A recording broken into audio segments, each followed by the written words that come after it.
యెహోషువ గ్రంథము 3వ అధ్యాయం అనుకుంటాను, ఒకసారి చూద్దాం రండి. యెహోషువ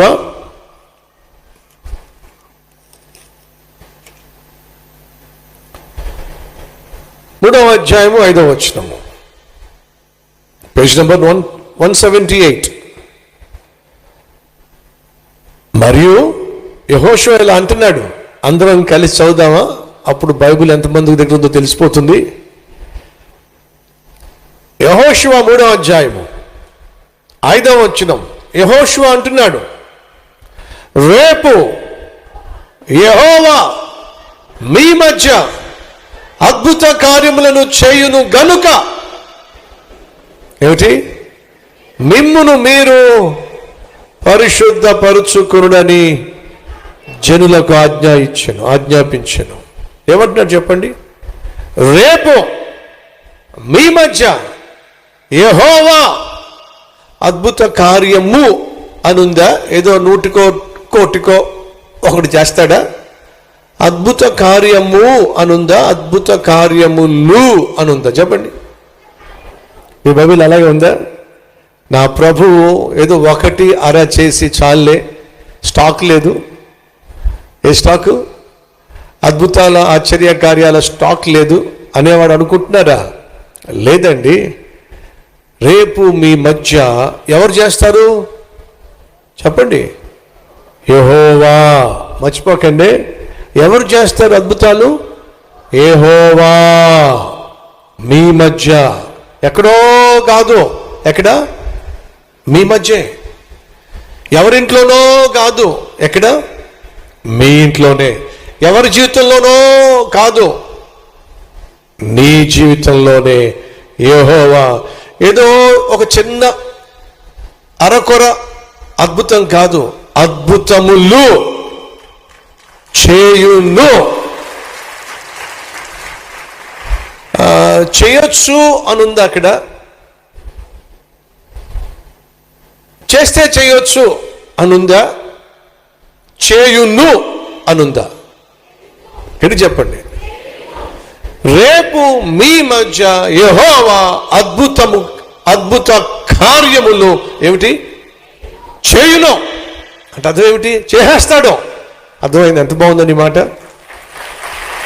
రేపు మీ మధ్య యెహోవా అద్భుత కార్యములు చేయును 100%. కానీ కండిషన్ ఉంది.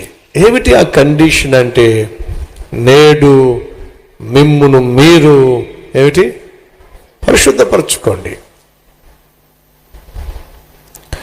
మిమ్మును పరిశుద్ధపరచుకోవడంలోనే మీరు పొందుకోబోయేటటువంటి ఆశ్చర్య కార్యములు ఆధారపడి ఉన్నాయి.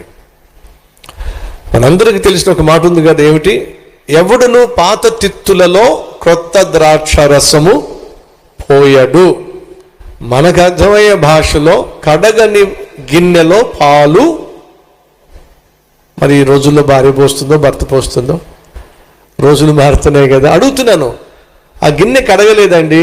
కడగనటువంటి గిన్నెలో, పాత గిన్నెలో ఎవరైనా పాలు పోస్తారా? అది దేవుడు ఏమంటున్నాడంటే, నేను రేపు మీ జీవితంలో మీరు ఆశించిన దానికంటే, అడిగిన దానికంటే, ఊహించిన దానికంటే అధికమైన ఆశ్చర్య కార్యములు నేను చేస్తాను 100% చేస్తాను. కానీ సమస్యల్లో ఏమిటంటే, ఆ ఆశీర్వాదాన్ని, ఆ అద్భుతాన్ని అనుభవించడానికి, ఆనందించటానికి తగిన ఆత్మీయత నీలో లేదు. మీ అబ్బాయిని తీసుకెళ్ళి లేక మీ అమ్మాయిని తీసుకెళ్ళి 3 లక్షలు 4 లక్షలు ఖర్చు పెట్టి ఒక ఫేమస్ ఇంటర్నేషనల్ స్కూల్లో జాయిన్ చేశారండి. ఆ స్కూల్ నుంచి ఫోన్ వచ్చింది, ఏమని? మీ అబ్బాయి క్లాస్లో సరిగా పాఠాలు వినటం లేదు, సరిగా క్లాస్లో కూర్చోవటం లేదు, పొద్దుస్తమాను పక్క వాళ్ళతో గొడవ పడుతున్నాడు అని ఒకవేళ ఫోన్ చేశారనుకోండి, లోపం ఎవరిదండి? ఫీజు కట్టేశారు. బాగా చదువుకుంటాడని, ఉన్నత విద్యను అభ్యసిస్తాడని, మీకు గర్వకారణంగా నిలుస్తాడని మీరు నమ్మి ఫీజు కట్టేశారు. ₹1 ₹2 కాదు, లక్షల్లో ఫీజు కట్టేశారు. మీ ఆశ ఏమిటి? వాడు బాగా చదువుకోవాలని. మీరు ఏమంటారు? మా అబ్బాయిని అద్భుతంగా చదివిస్తా, మా అబ్బాయికి ఉన్నత చదువులు చదివిస్తా. ప్రతి తండ్రికి ఆశ ఉంటుంది. మీరు మీ అబ్బాయికి ఉన్నత చదువు చదివించాలని ఎంత ఆశపడినా, రెక్కలు ముక్కలు చేసుకుని ఎంత ఫీజు కట్టినా చదవాల్సింది ఎవరండి? చెప్పండి.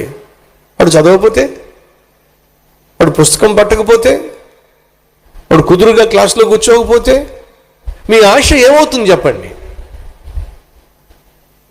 అది నెరవేరుతుందంటారా? లేదు కదా. అలాగే దేవునికి ఒక ఆశ ఉంది.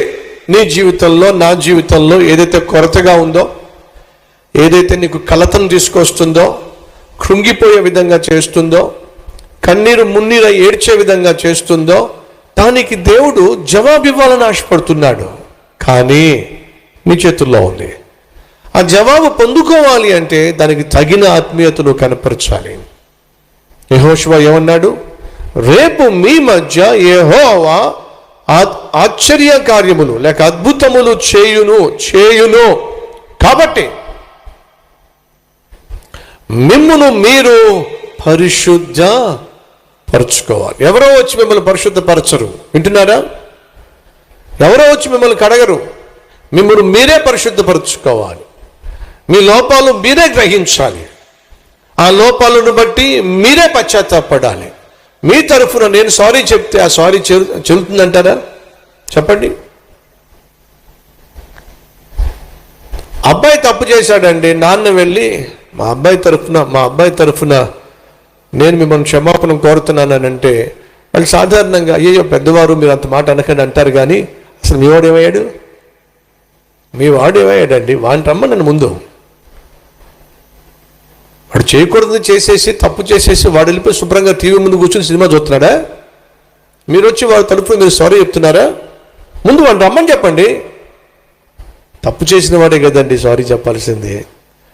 రోగం ఉన్నవాడు కదండి మందులు వేసుకోవాల్సింది. అబ్బాయికి ఆరోగ్యం బాగోకపోయినా, అమ్మాయికి ఆరోగ్యం బాగోకపోయినా, అబ్బాయిని అమ్మాయిని అమ్మ నాన్న ఎంత ప్రేమించినా వారికి రోగం వస్తే టాబ్లెట్లు ఎవరు వేసుకోవాలి? అమ్మ నాన్న వేసుకుంటారా? వేసుకుంటే రోగం తగ్గుతుందా? అడుగుతున్నాను. ఎవరికి రోగం వస్తే వాళ్ళే మందులు వేసుకోవాలి. ఎవరు తప్పు చేస్తే వాళ్ళే క్షమాపణ కోరాలి. కాబట్టి యెహోషువ అంటున్నాడు, మిమ్మును మీరు పరిశుద్ధపరచుకోండి. రేపు దేవుడు మీ మధ్య, అనగా మీ కుటుంబంలో, అనగా మీ జీవితంలో, అనగా మీ ఉద్యోగంలో, అనగా మీ వ్యాపారంలో, అనగా మీ చదువులో, మీ వివాహంలో,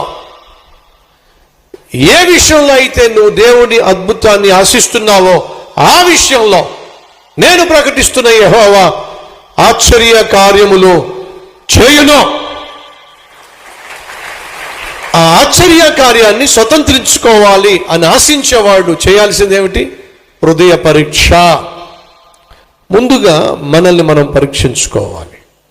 తెలిసి ఏ తప్పు చేస్తున్నాం, తెలిసి ఏ పాపం చేస్తున్నాం, ఏ పాపానికి సులభంగా మనం లోబడిపోతున్నాం, దాన్ని ఒప్పుకోవాలి. ప్రభు ఎదుట చెప్పుకోవాలి.